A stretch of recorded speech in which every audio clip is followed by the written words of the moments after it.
इस कार्यक्रम के प्रायोजक हैं रोजगार डेवलपर्स। नमस्कार, पल्स 24 न्यूज देख रहे हैं आप मेरे अनिक्षित रावत के साथ और वक्त हो चला है उत्तराखंड यूपी की खबरों का, लेकिन उससे पहले नजर डालते हैं हेडलाइंस पर। हल्द्वानी को मिली 2 बड़ी सौगात। मुख्यमंत्री पुष्कर सिंह धामी ने सिटी बस सेवा दीनदयाल मातृ पितृ तीर्थ यात्रा बस को दिखाई हरी झंडी। झंडी सांख्यिकी और सांस्कृतिक संतुलन को लेकर दिया सत्य संदेश। उत्तर प्रदेश के मुख्यमंत्री योगी आदित्यनाथ ने गोमती नगर लखनऊ में युवाओं महिला मंगल दल टीमों को खेल सामग्री की वितरित। फर्जी ईमेल और बदनामी की साजिशों से हिल उठा मसूरी। भाषा मंडल अध्यक्ष के नाम से विभिन्न बैंकों और स्कूल को धमकी भरे ईमेल भेजे जाने का है मामला। रामनगर के शक्तिनगर पूछी क्षेत्र में स्मार्ट मीटर लगाने पहुंची टीम का उपभोक्ताओं ने किया विरोध के चलते बैरंग लौटी टीम। बजरंगबली स्टोन क्रशर को लेकर विवाद तेज। मालिक ने पूर्व प्रधान पर लगाए गंभीर आरोप। तुम दोनों की मेहनत बहुत रंग लाई है बेटा, घर बहुत सुंदर बना है। ये मेरे पापा का घर। पता है, देख तेरे पापा की नेम प्लेट अपने हाथों से लगाऊंगा। नेम प्लेट तो लग चुकी पापा।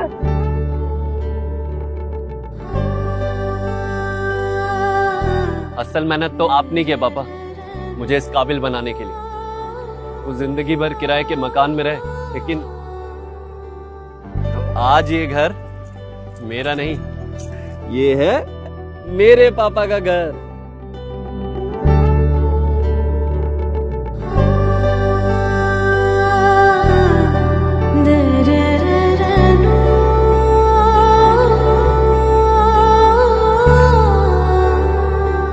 उड़ान सपनों की, आंगन खुशियों का और साथ सकर्णी का।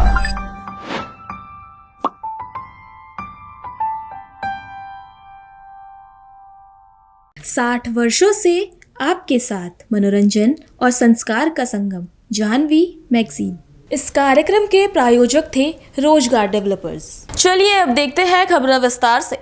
हल्द्वानी को 2 बड़ी सौगातें मिली है। मुख्यमंत्री पुष्कर सिंह धामी ने सिटी बस सेवा और दीनदयाल मातृ पितृ तीर्थ यात्रा बस को हरी झंडी दिखाकर रवाना किया। इसके साथ ही उन्होंने राज्य की जनसंख्या और सांस्कृतिक संतुलन को लेकर भी सख्त संदेश दिया। मुख्यमंत्री पुष्कर सिंह धामी ने हल्द्वानी के सर्किट हाउस के पास हल्द्वानी सिटी बस सेवा और दीनदयाल मातृ पितृ तीर्थ यात्रा बस को रवाना किया। उन्होंने कहा कि नई बस सेवा से शहरवासियों को आवागमन की सुविधा मिलेगी और अनावश्यक इंतजार से राहत मिलेगी। मुख्यमंत्री ने इस पहल के लिए सभी को बधाई दी और साथ ही उन्होंने राज्य की सांस्कृतिक और जनसांख्यिकीय संरचना को बनाए रखने की भी बात दोहराई। धामी ने जिलाधिकारियों को निर्देश दिए कि जनसांख्यिकी से जुड़ी गतिविधियों पर सख्त निगरानी रखी जाए।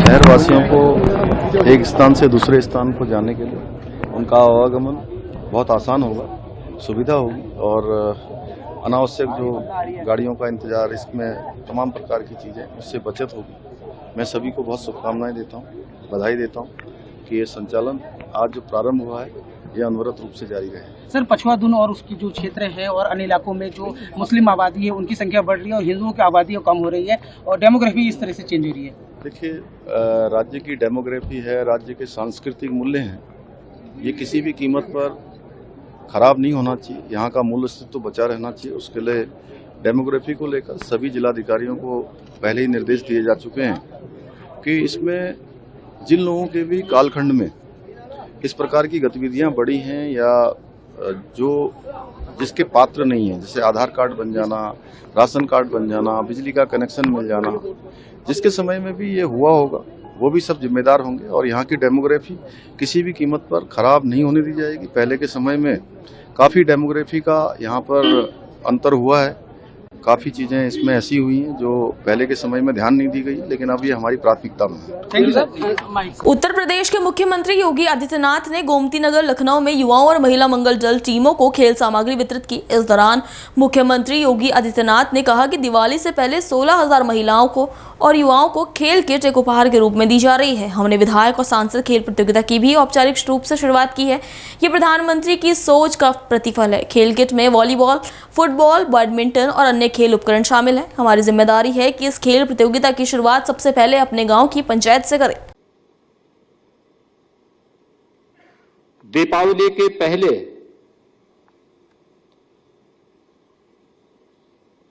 स्पोर्ट्स किट अपने आप में 16,000 महिला मंगल दल और युवक मंगल दल के लिए एक उपहार है। इसके साथ ही हमने औपचारिक शुभारंभ किया है विधायक खेलकूद प्रतियोगिता का और सांसद खेलकूद प्रतियोगिता का। यानी सांसद और विधायक खेलकूद प्रतियोगिता का कार्यक्रम जो प्रधानमंत्री जी के विजन का परिणाम है, लेकिन ये केवल विधानसभा स्तर पर या संसदीय क्षेत्र स्तर पर नहीं होनी है।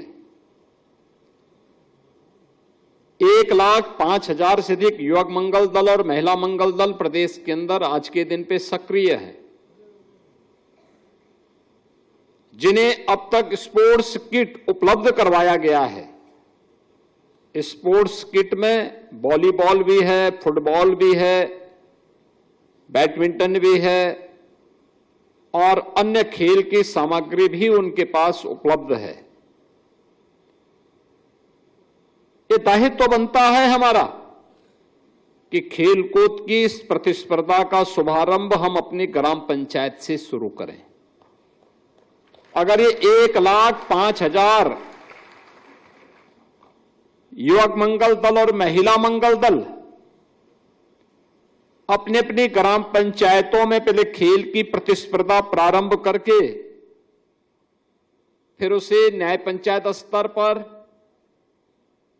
फिर ब्लॉक स्तर पर आगे बढ़ाएंगे, तो विधानसभा स्तर पर यही प्रतियोगिता विधायक खेलकूद प्रतियोगिता में बदल जाएगी और फिर वही कार्यक्रम संसदीय क्षेत्र स्तर पर संसद सांसद खेलकूद प्रतियोगिता में बदल जाएगी। मसूरी का शांत वातावरण इन दिनों फर्जी ईमेल और बदनामी की साजिश से हिल उठा है। स्थानीय भाजपा मंडल अध्यक्ष रजत अग्रवाल के नाम से विभिन्न बैंकों और मसूरी के प्रतिष्ठित स्कूल को धमकी भरे व मानहानि करने वाले ईमेल भेजे जाने से शहर में खलबली मची हुई है। घटनाक्रम की गंभीरता को देखते हुए कोतवाली मसूरी ने शिकायत दर्ज कर साइबर सेल को मामला भेज दिया है। पुलिस को प्राप्त सूचनाओं के अनुसार रजत अग्रवाल के नाम से पूर्व में स्टेट बैंक ऑफ इंडिया की लगभग 5 शाखाएं और बैंक ऑफ बड़ौदा मसूरी शाखा को फर्जी व धमकी भरे ईमेल प्राप्त हुए थे, जिसमें बैंक से लोन धारकों के लोन माफ करने के लिए कहा था व लोन माफ न होने पर बैंक चलाने और कर्मचारियों को जान से मारने की धमकी दी गई थी। वहीं मसूरी मेलों में ऋण धारकों की बकाया राशि माफ न करने पर अप्रिय गैर कानूनी घटनाओं की धमकी और 5 करोड़ रुपए रिश्वत जैसे गंभीर आरोप भी लगाए गए हैं। मेरे नाम से मेरी ईमेल आईडी से मिलती जुलती ईमेल बनाकर स्टेट बैंक ऑफ इंडिया की 6 शाखाओं में, बैंक ऑफ बड़ौदा की 1 शाखा में मेल भेजी गई, जिसमें साफ लिखा गया कि मसूरी के लोगों ने जिन्होंने लोन लिए हैं, ऋण लिए हैं, अगर इनके लोन माफ़ नहीं करे गए तो हमारे द्वारा बैंक को आग लगा दी जाएगी, बैंक को नुकसान पहुँचाया जाएगा, बंदूकों का इस्तेमाल होगा और बहुत ही ऐसी कई शर्मनाक बातें लिखी थी जिनका हम पूर्ण रूप से खंडन करते हैं। और इसकी निंदा हमने पहले भी करी थी, आज भी करते हैं। और आज फिर 2 संस्थानों को ईमेल आई, एक स्टेट बैंक ऑफ इंडिया को जिसमें 5 करोड़ की रिश्वत की लेन देन की बात करी गई मेरे मित्र मेघ सिंह कंडारी द्वारा, और दूसरी मेल जो गई, जो बहुत ही शर्मनाक घटना हुई है, वो गई है सेंट जॉर्ज कॉलेज में, जहाँ का मैं खुद एक छात्र रहा हूँ। मैंने अपना अध्ययन वहीं से करा है। और उस विद्यालय को लिखा गया, प्रबंध समिति को लिखा गया कि अगर प्रबंध समिति द्वारा सेंट जॉर्ज कॉलेज को बंद नहीं करा गया तो उनके खिलाफ कोई कार्रवाई की जाएगी। और ये भी लिखा गया कि सेंट जॉर्ज कॉलेज जो है वो धर्म परिवर्तन में लीन है, वो छात्रों को, लोगों को का धर्म परिवर्तन कर रहा है, अन्य जाति के लोगों को परेशान कर रहा है, कुछ जातियों के लोगों को बढ़ावा दे रहा है। इस प्रकार की इतनी ऐसी बातें लिखी गई जिनका वर्णन करना मैं ठीक नहीं समझता। और इस सब वर्णन के पीछे मुझे आज बहुत ही खेद है कि मसूरी की शांत वातावरण में, मसूरी के इतने प्यार के माहौल को ख़राब करने का प्रयास कुछ लोगों द्वारा किया जा रहा है, जिसकी हम घोर निंदा करते हैं। और क्या मानते हैं, ये एक राजनीतिक षड्यंत्र भी हो सकता है और कुछ लोग हो सकता है कि आपको बेवजह परेशान करने की आवश्यक रूप से साफ ये प्रथम दृष्टया लगता है कि कोई युवा संगठन या कोई ना कोई हमारे मित्र, कोई ऐसे मसूरी के साथी हैं जो मेरी छवि खराब करना चाहते हैं, जो चाहते हैं कि हमारी बढ़ती हुई लोकप्रियता पे लोग संदेह से देखें, लोग उंगली उठाएं, लोग प्रश्न चिन्ह खड़े करें कि क्यों हम इतने अच्छे कार्य कर रहे हैं और एक तरफ ऐसे मेल लिख रहे हैं। तो हमने आज पुलिस विभाग से मसूरी कोतवाल साहब के जरिए और साइबर सेल के जरिए एक निवेदन भी करा है कि जल्द से जल्द ऐसे आरोपियों को पकड़ा जाए, जिससे कि आने वाले समय में कोई भी ऐसा हमारा साथी, हमारे मसूरी का नागरिक है या जो भी युवा साथी है, कोई ऐसा प्रकरण करने में किसी को परेशान ना करे। देखिए, पहले जो मेल आई थी वो हमने जांच कर रहे हैं संबंध में, और एसओजी शाखा और साइबर शाखा से मदद ली जा रही है। उसमें अभी तक जो जानकारी आई कि वो विदेश से कहीं से मेल आ रही है, तो उसमें अग्रेतर जानकारी की जा रही है। जो भी तथ्य होंगे फिर उसके अनुसार कार्रवाई की जाएगी। ऐसे में कंप्लेन रिसीव हुई है अभी तक किसी की? जी हाँ। तो इसमें मेल किसके नाम से जा रही है सर? मेल यहाँ लोकल के 2-3 हैं व्यापारी लोग, उनके नाम से आ रही है। फिलहाल जांच चल रही है। जी, जांच। रामनगर के शक्तिनगर पूछड़ी क्षेत्र में स्मार्ट मीटर लगाने को पहुंची टीम का उपभोक्ताओं ने विरोध करते हुए हंगामा किया। लोगों ने आरोप लगाया कि जब उनके मीटर ठीक हैं तो फिर बिना उनकी सहमति के क्यों बदले जा रहे हैं। विरोध के चलते टीम को बैरंग लौटना पड़ा। कांग्रेसी नेता जावेद खान ने इस समय कई गंभीर आरोप लगाए। रामनगर के शक्तिनगर क्षेत्र में स्मार्ट मीटर लगाने पहुंची विद्युत टीम व ठेकेदार से लोगों ने सवाल जवाब किए तो वो संतोषजनक जवाब नहीं दे सके। ग्रामीणों का कहना है कि उपभोक्ताओं की मर्जी के बिना जबरदस्ती स्मार्ट मीटर लगाए जा रहे हैं। उपभोक्ताओं को विद्युत कर्मचारियों व ठेकेदार ने सही जानकारी नहीं दी। इसके बाद लोगों ने मीटर नहीं लगने दिए और टीम लौट गई। लोगों का आरोप है कि स्मार्ट मीटर से लोगों के बिल अत्यधिक आ रहे हैं। सही चल रहा है तो ये ज़बरदस्ती स्मार्ट मीटर क्यों लगा रहे हैं? हमें इसकी ज़रूरत नहीं है स्मार्ट मीटर की। हमारे मीटर सही चल रहे हैं। हमने इनसे कहता है जिनकी कंप्लेंट गई हुई है वो मीटर आप चेंज कर सकते हैं, बाकी नए मीटर नहीं लगेंगे। आप सोच रहे हैं कि ये मीटर लगाते हैं हम, पुराने मीटर उखाड़ के नए मीटर लगाते हैं, वो हम नहीं लगने देंगे। ये शक्तिनगर पूछड़ी एरिया है। मेरे 2 फीडर हैं, शंकरपुर और पूछड़ी। इसमें आज मीटर लगाने का कार्यक्रम था क्योंकि हम काफ़ी समय से इधर उधर मीटर लगा रहे हैं, हल्द्वां में और आरकेपुरम में। तो कम से कम हम 10,000 मीटर लगा चुके हैं। आज यहाँ से शुरू करना था हमने कुर्सी विराज से, पुनः शुरू करना था क्योंकि एक बार पहले भी किया था और कुछ लगा। इसमें भी कितने लग गए होंगे, 100-150 कनेक्शन यहाँ लग चुके हैं। तो हम जैसे ही अभी यहाँ पर शक्तिनगर प्रधान जी के घर के सामने से लगाना शुरू किया तो लोगों ने इसका विरोध किया कि मीटर गलत हैं, ये हैं। तो हमने उनको पूरी समझाने की कोशिश की कि हम लोगों के घर में भी लग गए हैं और कम से कम आपके रामनगर में 10 से 11,000 मीटर लग चुके हैं। मसूरी के पास ग्राम भेड़ियाना में लगाए जा रहे बजरंगबली स्टोन क्रशर को लेकर विवाद गर्मा गया है। मसूरी में आयोजित प्रेस वार्ता में गांव के निवासी सरदार सिंह मल ने क्षेत्र के पूर्व प्रधान और अधिवक्ता हुकुम सिंह रावत पर गंभीर आरोप लगाए। सरदार सिंह का कहना है कि उन्होंने शासन से सभी जरूरी अनुमति लेकर क्रशर का काम शुरू किया, लेकिन हुकुम सिंह रावत स्थानीय लोगों को भड़काकर काम में बाधा डाल रहे हैं। उन्होंने आरोप लगाया कि रावत कुछ लोगों के साथ मिलकर ब्लैकमेल करने और उनकी छवि खराब करने की कोशिश कर रहे हैं। सरदार सिंह ने मीडिया के सामने जिलाधिकारी टीडी गढ़वाल और राजस्व विभाग से मिले दस्तावेज भी प्रस्तुत किए। उनके अनुसार क्रशर की पहुंच मार्ग के लिए 0.117 हेक्टेयर भूमि पट्टे पर दी गई। ये भूमि वन क्षेत्र से बाहर है और स्पष्ट शर्तों के साथ दी गई है। उधर सरदार सिंह ने यह भी आरोप लगाया कि हुकुम सिंह रावत ने मसूरी के कई क्षेत्रों में सरकारी भूमि पर अवैध कब्जा कर होटल और निजी निर्माण किए हैं, जिन पर कार्रवाई जारी है। मामला फिलहाल न्यायालय में विचाराधीन है। नहीं जी, हमने क्रशर प्लांट के लिए हम लोग 3 साल से प्रयास कर रहे हैं। गांव वालों से लगातार मीटिंगें कर रहे हैं और जिनकी ज़मीनें थी उनके साथ हमने रजिस्टर्ड एग्रीमेंट करवा रखे हैं। 2 बीघा उनकी ज़मीन है और उसके बाद हम लोगों ने क्रशर प्लांट के लिए अप्लाई किया है। तो क्रशर प्लांट की अप्रूवल हमें 2024 में मिल गई थी, अक्टूबर 2024 में। उसके बाद वहाँ पहुँच मार्ग के लिए थोड़ा दिक्कत थी, दूर था, 300-400 मीटर था, तो उसके लिए वहाँ राजस्व भूमि पड़ रही थी बीच में। उसके लिए हमने अप्लाई किया, फिर जॉइंट वेरिफिकेशन हुआ, संयुक्त निरीक्षण हुआ। वहाँ कोई पेड़ नहीं थे, जंगलात की टीम भी आई थी, उन्होंने भी एनओसी दी है। तो वहाँ पर फिर जिलाधिकारी महोदय ने शासन को भेजा है, फिर शासन से हमें रोड की अप्रूवल मिली है। हम लोगों ने जो रोड का जो सिविल भूमि का जो प्रतिकर था वो जमा किया है सरकार को और हमें विधिवत अप्रूवल मिली हुई है, रोड पहुँच मार्ग के भी, रोड की भी और क्रशर प्लांट की भी। और ऐसे में कुछ लोग षड्यंत्र रच रहे हैं, खासकर जी कहना मतलब है ब्लैकमेलिंग का पूरा। जी, कुछ लोग क्या, हमारे यहाँ एक तथाकथित वकील साहब है जो धनौल्टी में और नैनबाग में प्रैक्टिस करते हैं और उन्होंने ज़मीनों के मामले में बहुत घोटाले कर रखे हैं, जिसकी हम लोगों ने जांच के लिए लिखा हुआ है। शासन में भी, प्रशासन में भी, मुख्यमंत्री के यहाँ लैंड फ्रॉड समिति को भी और जिला अधिकारी को भी मुख्यमंत्री को भी लिखा हुआ है, उसमें जांचें चल रही है। कुछ मामलों में हमने जब कोई कार्रवाई नहीं की गई है शासन प्रशासन के द्वारा, तो हम लोगों ने माननीय उच्चतम न्यायालय में नैनीताल में इनके खिलाफ रिट दायर की है, उसमें भी कुछ कार्रवाई होनी है। इन सब चीज़ों से हुकम सिंह रावत बौखला गए हैं और वो हमारे खिलाफ षड्यंत्र कर रहे हैं और बिच्छू गांव वालों को अधिकतर वो बरगला रहे हैं, उनको भड़का रहे हैं हमारे खिलाफ और हमें ब्लैकमेल किया जा रहा है। गांव वालों के माध्यम से हमें जो है ये बोला जा रहा है कि हम 1 करोड़ रुपए लेंगे गांव वाले और 20% शेयर लेंगे हम फ्री का। तो मैंने कहा इतना तो हमारे बस का नहीं है, लेकिन जितना हमने छौती वालों को, टकारना वालों को जो हमारे साथ सहयोग कर रहे हैं, जिन्होंने ज़मीन दी है, जितना हम लोगों ने उनको सहयोग किया है उतना हम बिच्छू वालों को भी सहयोग करने के लिए तैयार है, उसमें कोई दो राय नहीं है। और हम लोग पूरी तरह से कोऑपरेट करेंगे बिच्छू वालों को भी, जो हम लोगों के साथ जो लगे हुए हैं। कुछ लोग हमारे साथ पार्टनर भी है, बिच्छू से है, टकारना से है, छौती से है, लोकल लोग ही, हम लोकल स्थानीय लोग ही इसको कर रहे हैं। जिसमें तो शासन प्रशासन से भी और जिलाधिकारी की तरफ से भी स्पष्ट निर्देश है कि हम लोग 100% स्थानीय लोगों को रोज़गार देंगे। कम से कम 20-25 लड़कों को प्रत्यक्ष रूप से रोज़गार मिलेगा और जो स्थानीय क्षेत्रीय जो गाड़ी वाले हैं, ट्रक वाले हैं, जीप वाले हैं, उनको भी रोज़गार मिलेगा। और जिनकी ज़मीनें वहाँ फ्लड में बह रखी है, उनके वहाँ से आरबीएम उठाएंगे हम, विधिवत रूप से सरकार से स्वीकृति लेंगे तो सरकार को राजस्व मिलेगा, जीएसटी मिलेगी, सरकार को भी राजस्व मिलेगा, स्थानीय लोगों को रोज़गार मिलेगा और जो क्षेत्र के स्थानीय लोग हैं उनको मकान बनाने के लिए सस्ता मटेरियल मिलेगा, मकान बनाने के लिए मटेरियल मिलेगा। ये सारी सुविधाएं हम लोगों की तरफ से मिलेगी।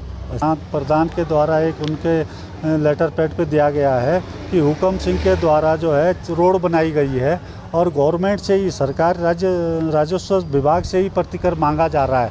तो हम इसकी भी जांच करवा रहे हैं कि हुकम सिंह ने कि इस रोड की अप्रूवल स्वीकृति कब करवाई है और किस तरह से ये रोड कटवाई गई है, इसकी भी जांच करवा रहे हैं। और सिविल भूमि में ये रोड कटी हुई है और राजस्व जो राजस्व जिलाधिकारी इसके मालिक होते हैं उसी से इसका प्रतिकर मांगा जा रहा है, इसकी भी हम जाँच करवा रहे हैं जिलाधिकारी महोदय से। क्योंकि हमारी अगलाड़ नदी में ज़मीन थी तो 2013 में आपदा से वो क्षतिग्रस्त हो गई है।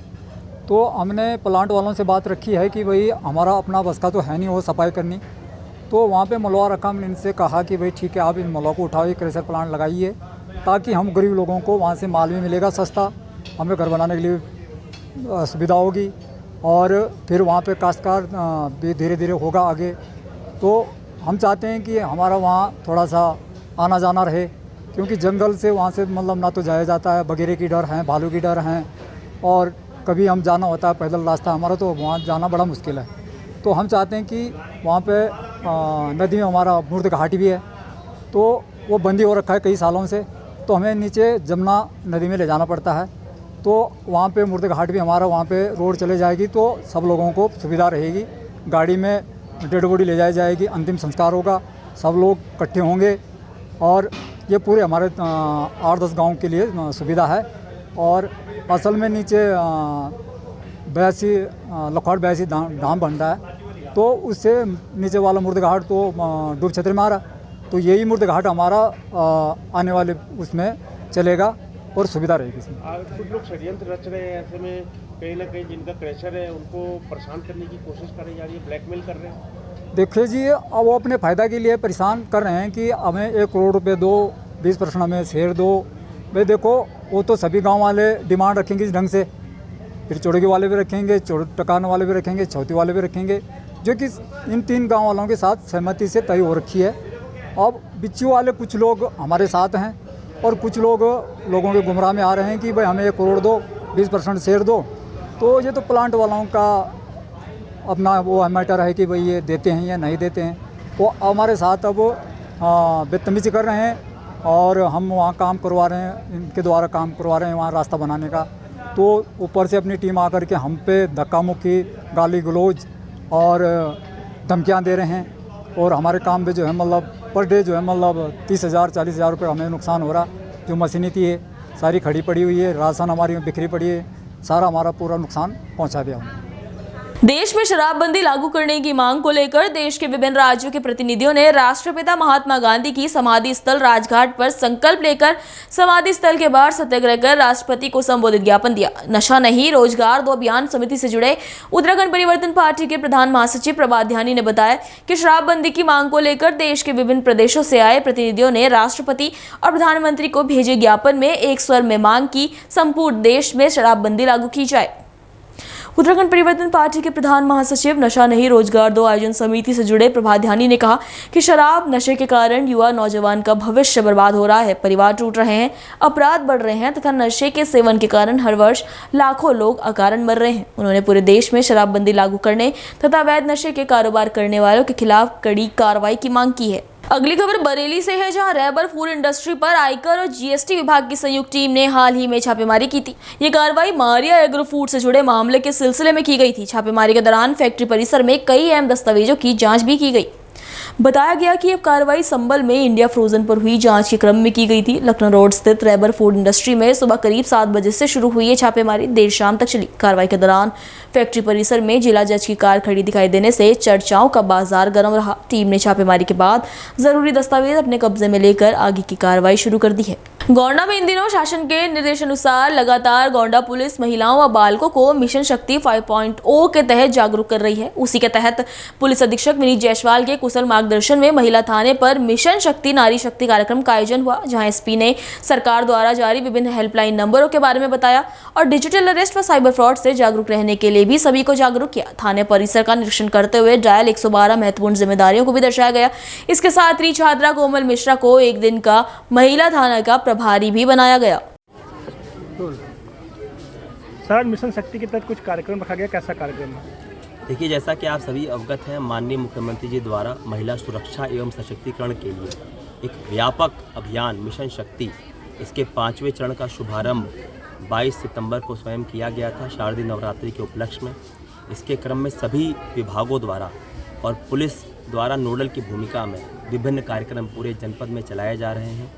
इन्हीं विभिन्न कार्यक्रमों के क्रम में आज यहाँ जो जनपद गोंडा का महिला थाना है, वहाँ पर हमारी कस्तूरबा गांधी विद्यालय की जो छात्राएं हैं उनको बुलाकर थाने का एक भ्रमण कराया गया। थाने की जो वर्किंग है, फंक्शनिंग है, पुलिस कैसे कार्य करती है, वो सारी चीज़ें उनको बहुत विस्तार से समझाई गई। हमारी जो 112 की प्रणाली है उसको अच्छे से समझाया गया। इसके साथ ही साथ जितनी भी हमारी इमरजेंसी सेवाएं हैं जो महिलाओं के लिए और अन्य लोगों के लिए चल रही हैं, उसके सभी इमरजेंसी नंबरों के बारे में बहुत विस्तार से बताया गया। सरकार द्वारा जितनी भी विभिन्न योजनाएं विभिन्न विभागों द्वारा चलाई जा रही हैं महिलाओं के लिए, चाहे वो छोटे नवजात बालिका से लेकर हमारी छात्राएं हों, शादी की योजनाएं हों, ताकि इवन सीनियर सिटीजन्स के लिए भी जो योजनाएं हैं उनके बारे में भी उनको विस्तार से समझाया गया। साथ ही साथ जो महिलाओं के प्रति साइबर अपराध की संभावना रहती है उसके बारे में भी पैम्पलेट वितरण कर उन्हें विस्तार से अवेयर किया गया है।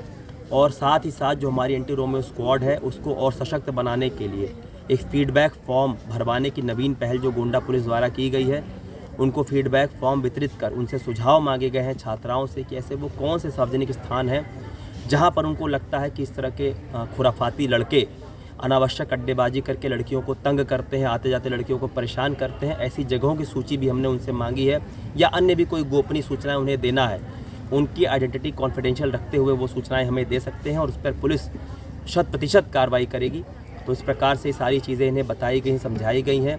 और छात्राओं की रुचि को देखते हुए इन्हीं में से एक छात्रा को आज महिला थाने के एसएचओ के रूप में कार्यभार भी दिया जा रहा है और इनको विस्तार से जो एक एसएचओ की जिम्मेदारी होती है उसके बारे में भी बताया गया। और जिस तरह से पुलिस कार्य कर रही है, विशेषकर महिलाओं के अपराध के संबंध में कितने कार्य हो रहे हैं, उनके बारे में भी विस्तार से इनको बताया जा रहा है। और आगे भी इस प्रकार के विभिन्न कार्यक्रम निरंतर जारी रहेंगे। खबर हरिद्वार से है, जहां आपको बताते चले कि धर्म नगरी में कई क्षेत्रों से मिल रही लगातार अवैध खनन की खबरों को संज्ञान में लेते हुए जिला खनन अधिकारी काजिम खान ने विशेष टीम गठित कर ताबड़तोड़ कार्रवाई करना शुरू कर दिया है। कई ट्रैक्टर और डंपर सीज होने से खनन माफियाओं में हड़कंप मचा हुआ है। आपको बता दें कि युवा अधिकारी काजिम खान रात में भी अचानक छापेमारी करने के लिए अपनी अलग अलग पहचान बनाते जा रहे हैं। वार्ता के दौरान उन्होंने पत्रकारों से रूबरू होते हुए बताया कि सूचना मिलते ही हमारी टीमें तुरंत छापेमारी करती हैं। साथ ही रात रात में हमारी सभी टीमें सतर्कता के साथ भ्रमण पर रहती हैं। कहीं भी अवैध खनन की सूचना मिलते ही अचानक छापामारी कर गाड़ियों को सीज किया जाता है। वहीं दूसरी ओर खनन माफियाओं ने पत्रकार पर भी हमला करने की साजिश रची, जिसमें पत्रकार ने भागकर अपनी जान बचाई। आपको बताते चले कि राजस्व बढ़ोतरी में काजिम खान अपनी एक अहम भूमिका निभा रहे हैं। अभी के लिए इतना ही। देश दुनिया की तमाम बड़ी खबरों के लिए बने रहिए पल्स 24 न्यूज के साथ। नमस्कार। तुम दोनों की मेहनत बहुत रंग लाई है बेटा, घर बहुत सुंदर बना है। ये मेरे पापा का घर। पता है, देख तेरे पापा की नेम प्लेट अपने हाथों से लगाऊंगा। नेम प्लेट तो लग चुकी पापा।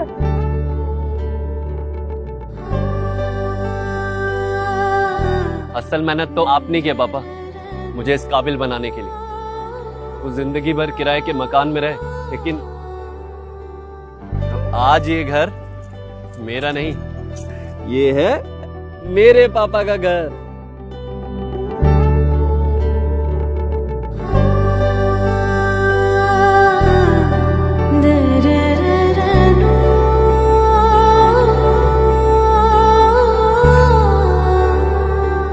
उड़ान सपनों की, आंगन खुशियों का और साथ सकर्णी का।